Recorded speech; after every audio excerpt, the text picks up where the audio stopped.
देखिए आपने राउल्ट का नियम पढ़ा था। अब देखिए वो हमने पढ़ा था किसी विलयन के लिए। अब किसके वाष्पशील, कैसा विलयन हो, वाष्पशील, वाष्पशील दो अंगी विलयन, वाष्पशील द्रवों के दो अंगी विलयन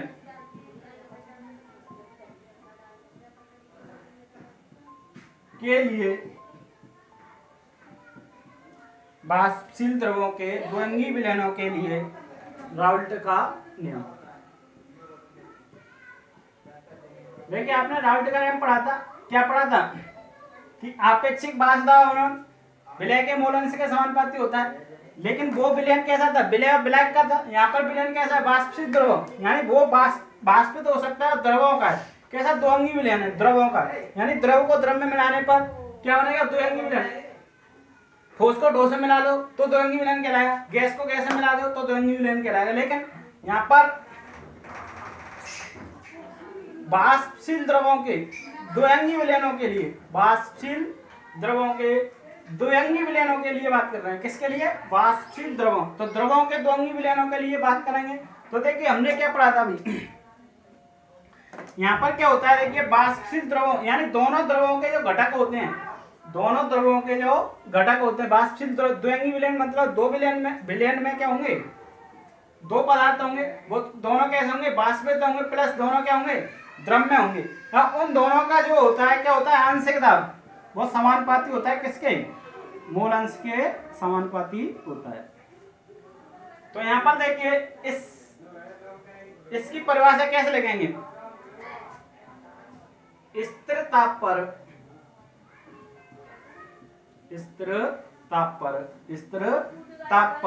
वाष्पशील, स्थिर ताप पर वाष्पशील द्रवों के द्वंद्वी, क्या स्थिर ताप पर वाष्पशील द्रवों के द्वंद्वी विलयन के लिए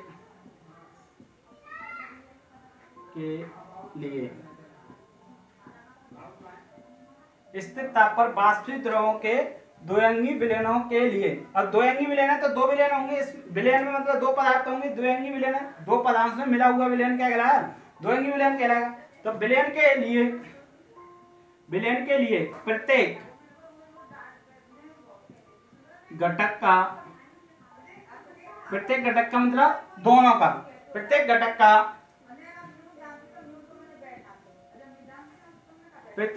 का विलयन पर क्या होता है, आंशिक दाब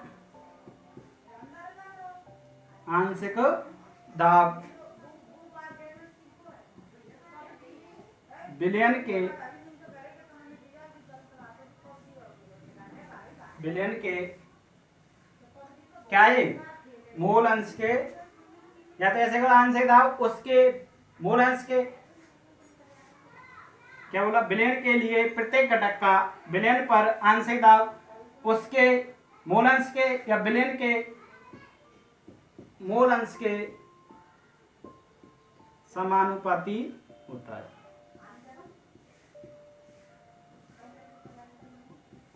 तो देखिए इस नियम को पढ़ने से पहले थोड़ी चीजें आप नोट कर लो। क्या कर लो, हमने अभी क्या पढ़ा कि आंशिक दाब जो है समानुपाती होता है किसके, मूल अंश के।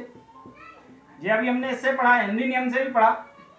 तो देखिए यहां मान लो, माना कि विलयन के घटक,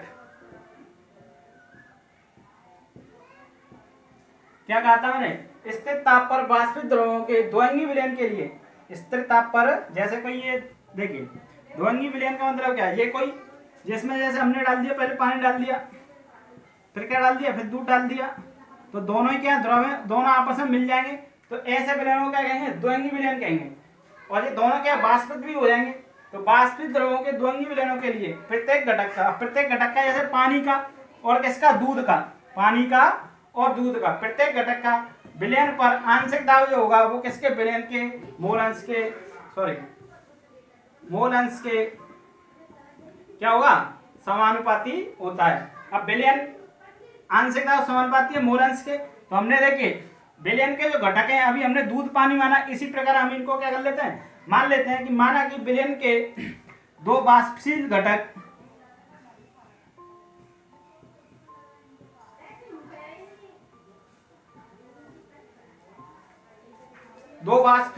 का, माना कि विलयन के दो वाष्पशील घटक का क्या होगा, घटक का नहीं, घटक ए एवं बी हैं, ए एवं बी हैं, तथा इनके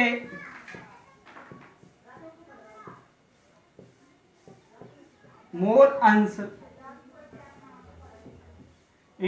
अंश एक्स ए व एक्स बी।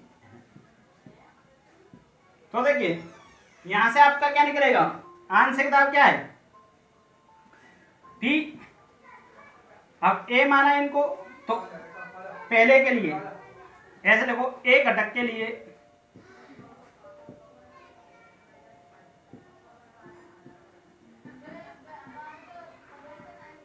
एक मिनट देखिए, नीचे दिखाई नहीं दे रहा होगा आपको, ऊपर देखिए, इतनी बात समझ में आई। देखिए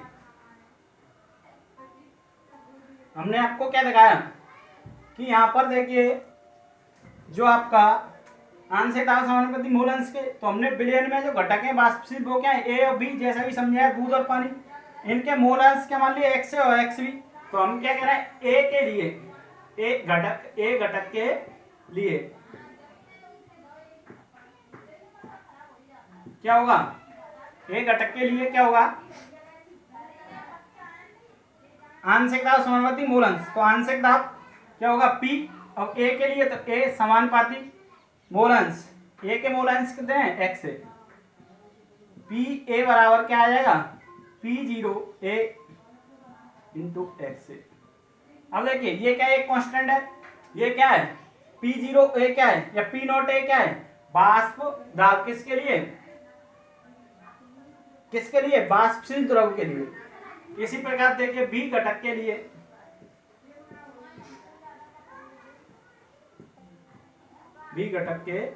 क्या आएगा, PV समानुपाती XV, PV समानुपाती XV।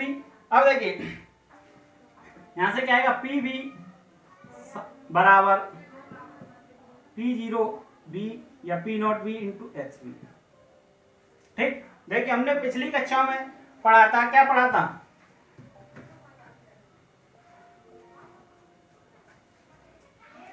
P जो कुल्ल होता है, वो क्या होता है, आंशिक दाबों का योगफल होता है।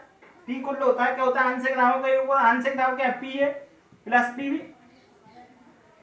अब देखिए P A बराबर क्या है, x से नो, P बराबर क्या है, P0 A into x plus PB0 into XB, यही तो है। अब देखिए यहां से हमने मोल अंश आपको निकालना बताया था। मोल अंश क्या होता है, यदि आपको किसी एक पदार्थ के मोल अंश निकाल लिए तो दूसरे के कैसे निकालते हैं, एक में से उसके घटा के, जैसे आप इस P कुल बराबर या तो इतना भी लिख सकते हो, ठीक, तो दोनों के आपको मोल अंश निकालने पड़ेंगे। यहाँ पर आपको क्या है, इतना पता चल गया तो आप क्या कर सकते हो कि जैसे मान लो, देखिए हमने क्या बताया, जैसे मान लो एक्स ए के मोल अंश कितने हैं, 20 है, एक मिनट 20 है, और एक्स बी के मोल अंश नहीं पता, तो क्या करोगे, पहली बात मोल अंश जो होता है उनका योगफल कितना होगा, एक ही होगा। तो देखिए जैसे मैंने बोल दिया कि एक्स ए के मोल अंश कितने हैं, 0.2, अब एक्स बी के मोल अंश निकालने तो क्या करोगे, 1 माइनस के 0.2। 0.2 का मतलब क्या है कि एक्स बी बराबर निकाल रहे हो तो 1 माइनस के एक्स ए, इसका मान ही तो कम कर रहे हो। तो यहाँ से P कुल बराबर आप देखिए 3 प्रकार से इसको ले सकते हो। P कुल बराबर क्या ले सकते हो, एक्स ए के स्थान पे तो P0 A, अब इसके स्थान पे क्या ले सकते हो, एक्स ए निकालना है तो एक्स बी घटाना पड़ेगा, तो 1 minus k x B plus P x B. अब देखिए इसको हल करोगे, P0 A minus P not A x B plus P zero B two x B. अब देखिए इसको हल कर लो तो क्या आएगा, इन दोनों में से कुछ कॉमन आ रहा है, क्या कॉमन आ रहा है, इन दोनों में से क्या कॉमन आ रहा है, देखिए प्लस के एक्स भी कॉमन आ रहा है। अब देखिए एक्स भी कॉमन ले लिया तो प्लस का पी वी माइनस के पी ए, एक तो देखिए पी को ऐसे निकाल सकते हो आप, दूसरा देखिए पी को कैसे निकाल सकते हो कि पी कुल, यदि आपको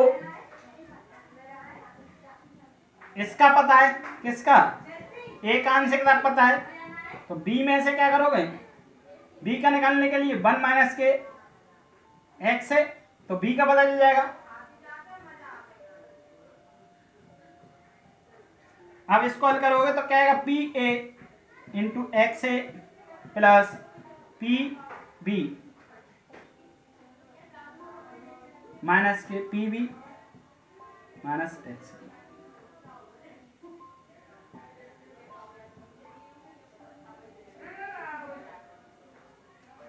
अब देखिए एक मिनट, इसका इसमें गुणा हो गया, ये आएगा P V x B minus k. अब देखिए इन दोनों में से क्या कॉमन आ रहा है, इन दोनों में से क्या कॉमन आ रहा है, तो पी कुल बराबर क्या निकल के आएगा आपका, इन दोनों में से कॉमन क्या आ रहा है कि देखिए पी वी तो यही रहेगा, इन दोनों में से कॉमन क्या आ रहा है, एक्स है, तो या तो इसको ऐसे लिख लो पी नॉट बी। अब देखिए इन दोनों से प्लस के एक्स से कॉमन ले लो तो यहां क्या बचेगा, क्या बचेगा, इसमें से और इसमें से ये कॉमन ले लिया, ये दोनों क्या है, ये माइनस का ये प्लस का है, तो यहां से प्लस का पी ए माइनस के, एक मिनट इसको ऐसे कर सकते हो आप, ऐसे ही कर लो, क्या करोगे, एक स्टेप और बढ़ जाएगा। देखिए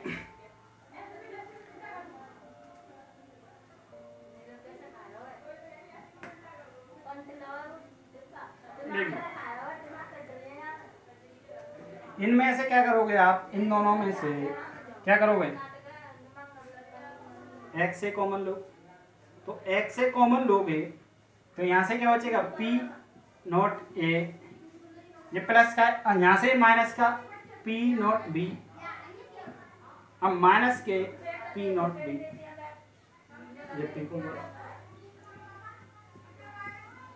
तो देखिए अगर आपको किसके, यहां से देखिए इस फॉर्मूले को लगाओगे आप इसके लिए, किसके लिए, पी कुल निकालने के लिए, तो आपको दोनों के मोलन्स की जरूरत है, ठीक, इतनी बात समझ में आई। अगर इस फॉर्मूले को लगाओगे आप तो यहां से आपको केवल किसके, एक्स बी यानी दूसरे वाले घटक के मोलन्स निकालने की जरूरत है, और इस वाले फॉर्मूला लगाओगे तो पहले वाले घटक के मोलन्स निकालने की आवश्यकता होगी। तो यहाँ से 3 प्रकार से आपके क्वेश्चन बन जाएंगे, पहला सूत्र, दूसरा सूत्र और तीसरा सूत्र, ठीक।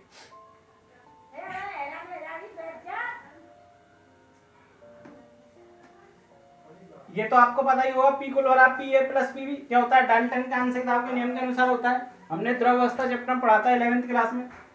यहाँ तक और किसी को कोई परेशानी हो तो बताइए। अब देखिए इन सभी चीजों को आप नोट कर लो कि कौन सी चीज क्या है। तो देखिए यहाँ पर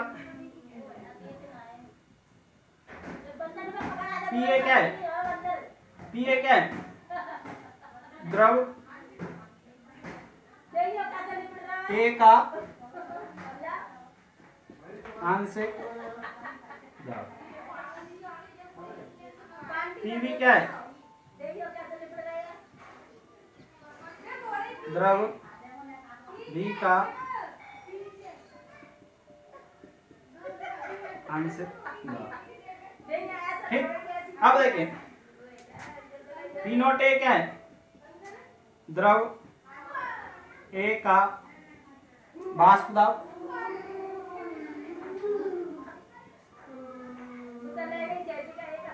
पी नॉट बी क्या है? द्रव, बी का वाष्प दाब। एक्स ए क्या है? ए के मोल अंश,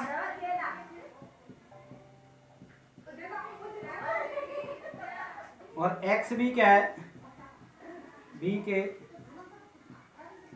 मोल अंश। कितनी बात समझ में आई? तो देखिए ये क्या पढ़ा हमने? वाष्पशील द्रव विलयनों के, वाष्पशील द्रवों के द्विअंगी विलयनों के लिए राउल्ट का नियम। तो राउल्ट का नियम क्या होता है कि उसके जो वाष्पशील द्रवों के विलयन में जो प्रत्येक घटक का जो मोल अंश होता है वो किसके आंशिक दाब होता है, वो मोल अंश के समानुपाती होता है, उसे ही द्विअंगी विलयनों के लिए राउल्ट का नियम कहते हैं। तो इस पे एक न्यूमेरिकल देखिए, मैं बोला 350 केल्विन ताप पर शुद्ध द्रवों ए तथा बी के वाष्प दाब 450 तथा 750 mmHg है। तो mmHg है, तो कुल दाब 600 mmHg है। कुल दाब 600 mmHg है। तो मिश्रण में ए एवं बी के वाष्प ए एवं बी के संगठन ज्ञात करो। ए एवं बी के संगठन ज्ञात करो। तो देखिए इसको आपको हल करना है। अब क्या कह रहा है कि ए एवं बी का संगठन ज्ञात करो। तो ए एवं बी मतलब इसमें ए और बी की कितनी मात्रा है, तो इसको देखिए हम कई प्रकार से निकाल सकते हैं, मात्रा को ग्राम में, मोल अंश में। तो यहाँ से आपको देखिए क्या क्या दिया है, क्या पूछा है इसमें। तो देखिए शुद्ध द्रव ए का जो आंशिक दाब है, वाष्प दाब कितना है? 450। बी का जो है कितना है? 750।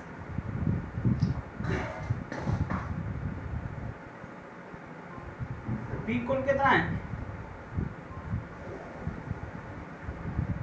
600।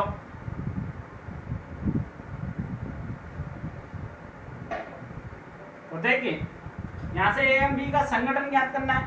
मतलब संगठन में यदि ए और बी के मोल मिल जाएं, मोल अंश मिल जाए, तो यहीं से इसका संगठन पता चल जाएगा। तो देखिए हमने कल एक फॉर्मूला पढ़ा था, पी कुल बराबर क्या निकला था? P not A x A plus P not B x B, यही तो निकला था। लेकिन यहाँ से केवल आप पी कुल निकाल सकते हो, इन दोनों में से कुछ नहीं निकाल सकते। तो हमने एक इससे फॉर्मूला बनाया था, क्या बनाया था? पी कुल बराबर क्या फॉर्मूला बनाया था बताइए? एक क्या बनाया था? P not A plus P not A plus P not B minus के P not A x B.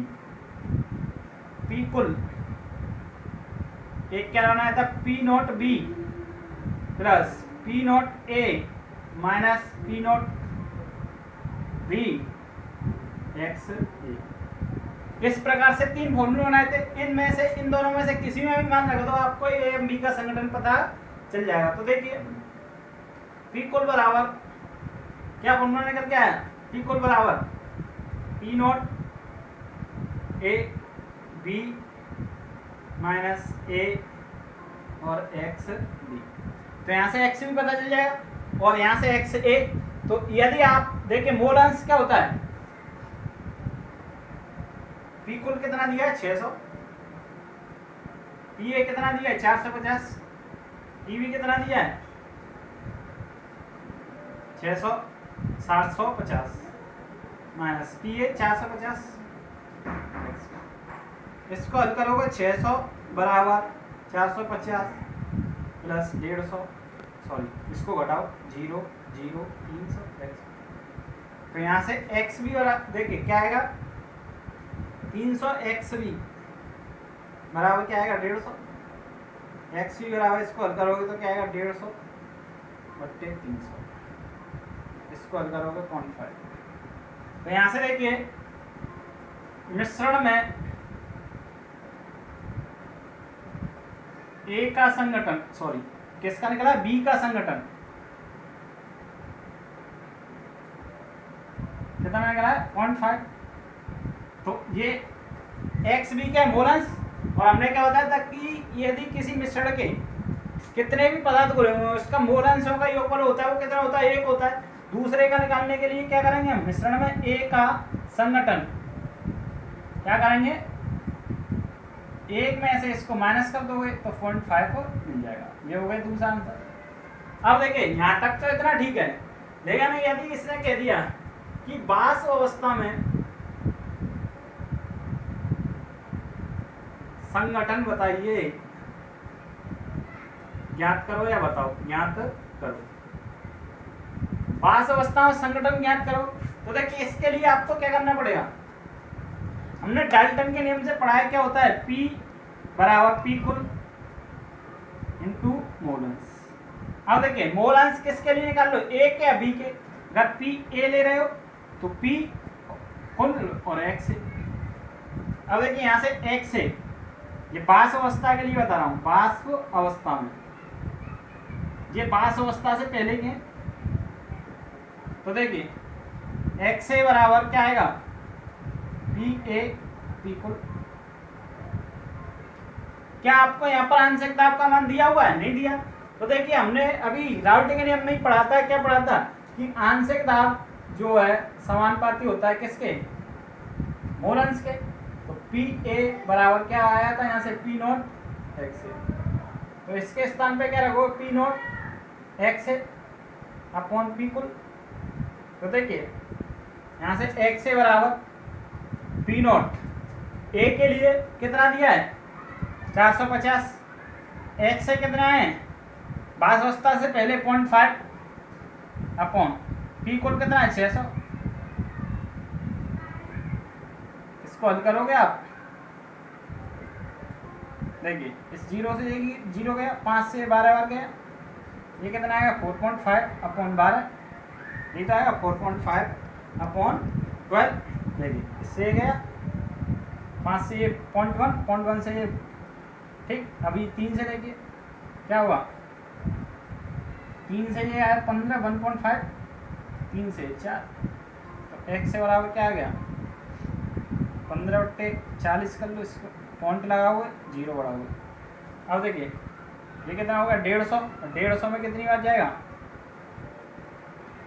4 दूनी 8, 80 बार, 4 बार है 120 बार, बचे कितने 30, 300 हो गया 7 बार। दूसरा आंसर आपका ये आ गया। अब यहाँ से A के मोलंस आ गए, तो B के निकालने के लिए क्या करोगे 1 में से इसको हटा दोगे, तो B के लिए क्या होगा B का संगठन यहाँ से वाष्प अवस्था में क्या आएगा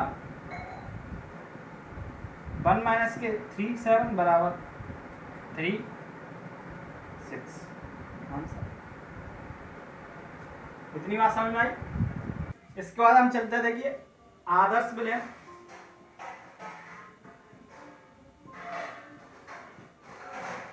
तो देखिए सिंपल सी परिभाषा इसकी, आदर्श विलयन यानी वे विलयन जो सभी सांद्रताओं पर, वे विलयन जो सभी सांद्रताओं पर किसका राउल्ट का नियम का पालन करते हैं, किसका राउल्ट के नियम का पालन करते हैं, उन्हें आदर्श विलयन कहते हैं। इतनी बात समझ में आई। आदर्श विलयन किसे कहते हैं, वे विलयन जो सभी सांद्रताओं पर राउल्ट के नियम का पालन करते हैं उन्हें आदर्श विलयन कहते हैं। अब देखिए ये चीज हम जानेंगे कैसे पहचानो आप कैसे कर रहा है कैसे नहीं कर रहा, तो उसके लिए बताएंगे आपको। इसके बाद आता है आपका अनादर्श विलयन। तो देखिए जिनके राउल्ट का नियम समझ में आया उनके लिए अनादर्श विलयन, मतलब आदर्श विलयन के लिए समझ में आया उनके लिए अनादर्श विलयन भी समझ में आया। क्या हुआ कि वे विलयन जो सभी सांताओं पर राउल्ट के नियम का पालन नहीं करते हैं उन्हें अनादर्श विलयन कहते हैं। एक बार और समझ लो, आदर्श विलयन किन्हें कहते हैं? वे विलयन जो सभी सांताओं पर राउल्ट के नियम का पालन करते हैं उन्हें आदर्श विलयन कहते हैं, और जो विलयन सभी सांताओं पर राउल्ट के नियम का पालन नहीं करते उन्हें अनादर्श विलयन कहते हैं। ओके, इसके बाद आता है आपका बांट हाफ गुणक। तो देखिए इसको समझिए, बांट हाफ गुणक जिसको आई से व्यक्त करते हैं। देख क्या होता है,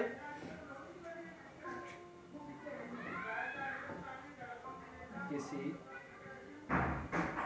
पदार्थ के अणु संख्या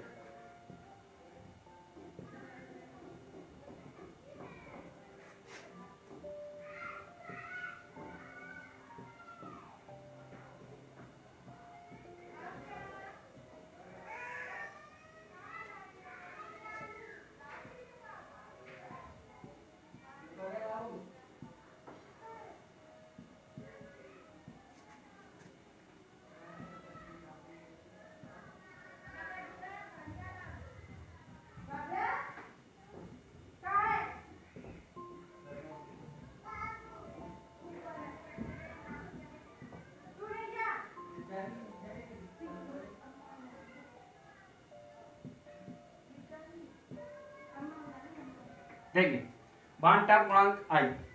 देखिए इसको आई से व्यक्त करते हैं। क्या होता है, देखिए किसी पदार्थ के अणु संख्यक गुण का प्रक्षेपित मान और विद्युत अनपेक्ष पदार्थ के अणु संख्यक गुण का परिकल्पित मान के अनुपात को क्या कहते हैं? बांट हाफ गुणांक, बांट हाफ गुणक कहते हैं। इतनी बात समझ आई। तो किसी पदार्थ का अणु संख्यक गुण, अणु संख्यक गुण देखिए हमने पढ़े हैं। क्या होता है अणु संख्यक गुण?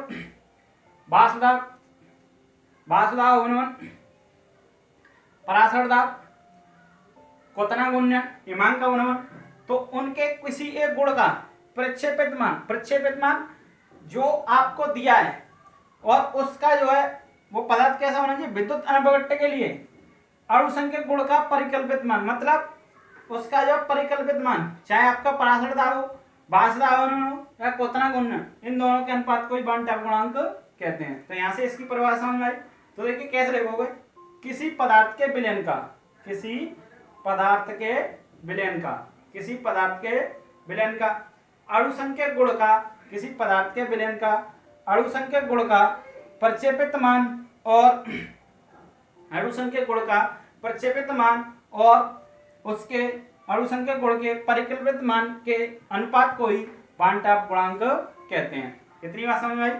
तो देखिए यहाँ से देखिए आपके कुछ न्यूमेरिकल है वो होंगे बांट हाफ गुणांक से, ठीक है। वियोजन स्थिरांक है आपका, ये सब इस प्रकार के न्यूमेरिकल इसी से होंगे। बांट हाफ गुणांक से आपका वियोजन स्थिरांक का मान पता चलेगा। इस प्रकार यहाँ से बांट हाफ गुणांक की परिभाषा लिख लोगे, आदर्श विलयन, आदर्श बांट हाफ गुणांक, ठीक। तो देखिए इसके बाद इस चैप्टर के लगभग सभी टॉपिक खत्म हो गए। अगर किसी को यहाँ तक कोई परेशानी हो तो बताइए। इसके बाद इसके न्यूमेरिकल करेंगे। देखिए आप, मैं ऐसा करता हूँ, मैंने सभी टॉपिकों को हल कराया, इनसे रिलेटेड सभी टॉपिक के न्यूमेरिकलों को हल किए। जो नहीं आ रहा है उनको ग्रुप में डालिए, मैं आपको बताऊंगा, ठीक। इसके बाद आपका जो अगला चैप्टर क्या है, वैद्युत रसायन, चैप्टर नंबर 3 वैद्युत रसायन। नेक्स्ट वीडियो में अगर आपने इसके न्यूमेरिकल कर लिए तो आगे से इसको स्टार्ट करा दिया जाएगा।